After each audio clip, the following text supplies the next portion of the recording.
What the haters talking about?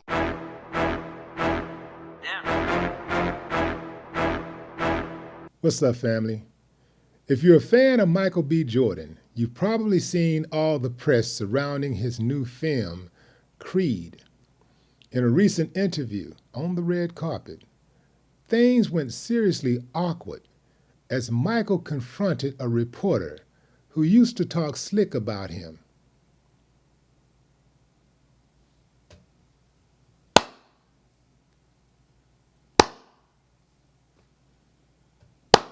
I ain't got no problem with that. I ain't got no problem with that at all. It all begins when L'Oreal of the Morning Hustle radio show introduces Michael and mentions they used to go to school together. Mike jumped in real quick. "Oh, I'm corny, huh? I'm corny, huh?" And she said, "Hey, I did not say that." Definitely misquoted.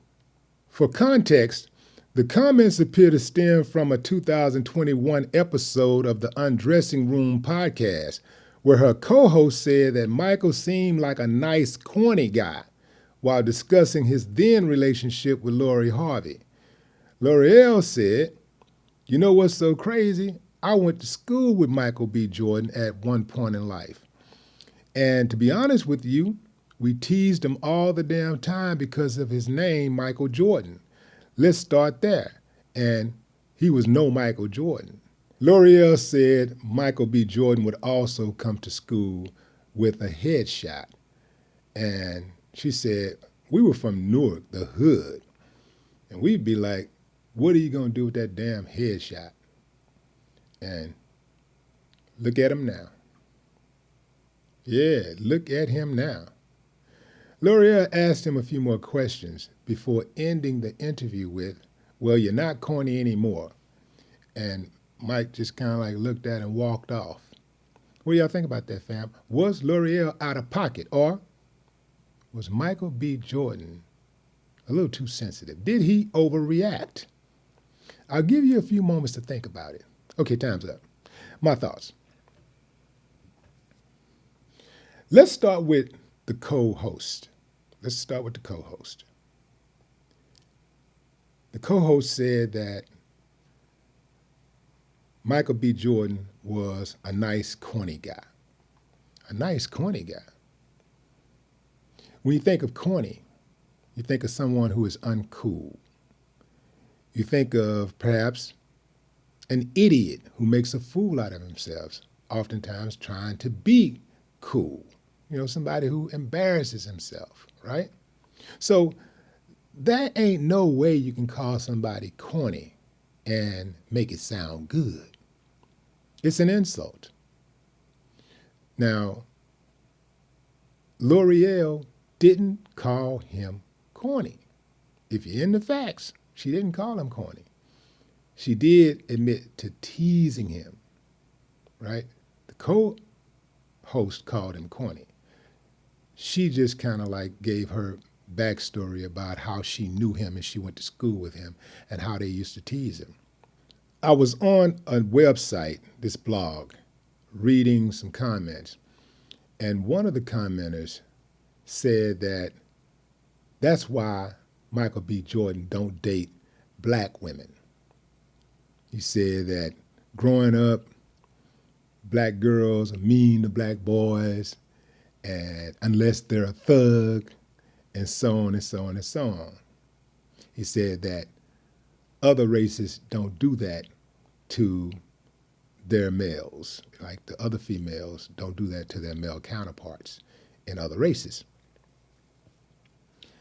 While there is some truth to that, you really don't know how other races treat their own unless you're around them. And I can tell you this, fam, most black people who make these type of sweeping generalizations, they ain't even never really been around white folks or anybody else. They only know what they see on TV. They only know what's scripted, what is presented to them. They've never really been around other people. And this is why some people, some black people have Stockholm syndrome, and they really do believe that these white people are better than them. I said these white people like they're aliens. But they believe that, fam. They really do believe it because they never really been around white people. They think it's some black people out there who really think that all white people are classy. Like all white people are decent. Like all white people are rich. They have no idea. You know, they project their own insecurities and experiences on the rest of the world. Like my experience got to be the same for everybody else. You know, my problem is the same problem that everybody else have, and that's not necessarily true. Well, it's not true at all. So I disagree with that. I disagree with a lot of that statement. Now, to keep it a buck, there are many young black girls and women who will look down on black men who are not, you know, street oriented, you know, like who don't have the street smarts and all of that type of stuff. They do. That's a fact. But again, in other races, they got their reasons for looking down on their men. And it ain't got nothing to do with committing crimes or whatever. You know, like everybody really, if they had a choice, they want a dude who is cool, who they think is cool, right? The cool dude get the girls, man. You know, that's just a fact. Every woman, if given a choice, wants the cool dude.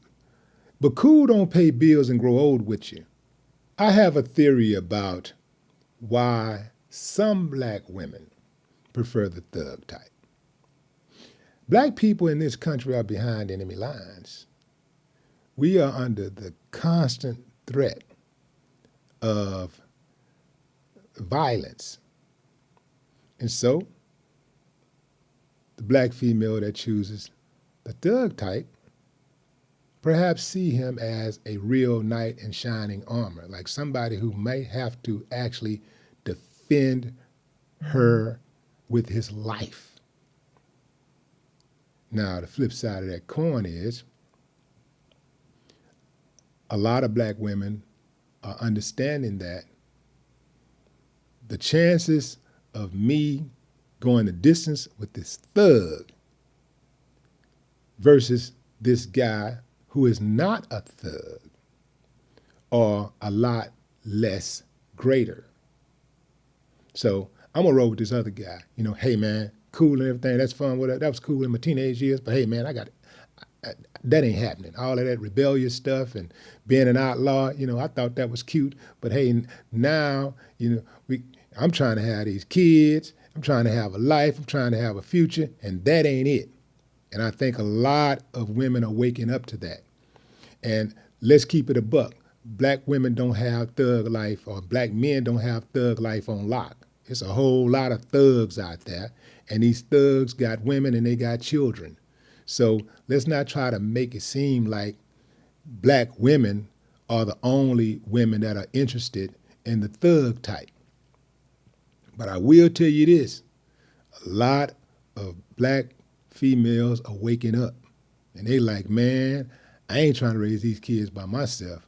I ain't with this going back and forth to penitentiary trying to see you and all this, putting money on your books, taking these collect calls. I ain't doing none of that. I'm done with that. Y'all can have it. And I ain't mad at them. We got to do better. But what say you, fam? Drop a comment. I'd love to hear your thoughts. No more talk. What the haters talking about?